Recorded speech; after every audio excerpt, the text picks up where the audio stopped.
10-iyun biyun. Xudo xolasa Sarıg'enç Dekkan bozor dolu kursa ben Hamkar Bankni kuzatamiz. Kanalimizga yangi bo'lsangiz obuna bo'lib, yo'ranglar birdan like'larni bosib, informatsiyadan qaynaqib bizadan.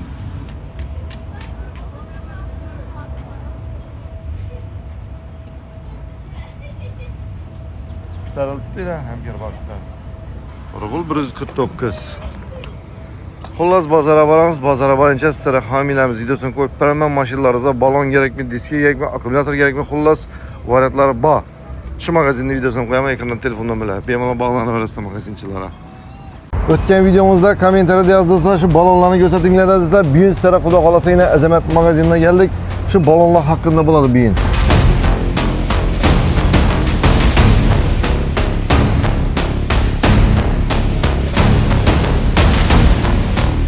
Radno diskasini ikkisi almashtirib beraverasizlar axir, ha? Bizda farqi yo'q. Shu uyinda yotgan narsalar bo'lsa, diska, balon bo'lsa ikkisini almashamiz. Sizlarda o'zi ko'rib bir komplektmi yo borgandan keyin yo'q deb aytasizlarmi?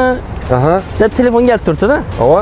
Bu hech qachon bir komplekt evvel ham bo'lmagan, hozir ham bir komplekt emas, kamida 10 komplekt bor edi har qachonda. Bir emas 3 sklad. Balon mana ichida ekan-ku.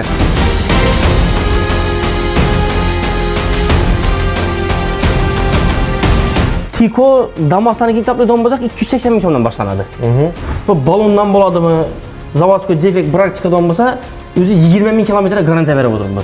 Chisi yozib berib o'tiribdi, 20 ming kilometr. Bizda yili hammasi 26, 25 emas, 26larni kriterlarga go'shtni taqlab beramiz. Mashina qo'yib beramiz, 3 pulning ichida. Akkumulyator Tiko Damas Matizdan boshlanadi, Furag'dan bor.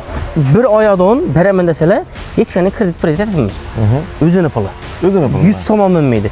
Qo'yib bersa bonus bo'ladi ana.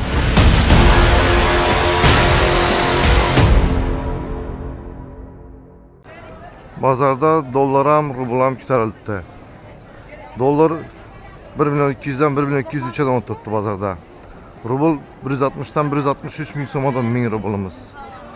Tenge shu durishda turibdi, lekin qatib 24 ming so'm 1000 tenge, 100 euro ham shu durishda 1.350 patolog. Turk puli ham shu 250 dan o'tibdi patologlari. Yangiliklar shuning bozorda. Sog' bo'linglar, bizga izlashni davom eting.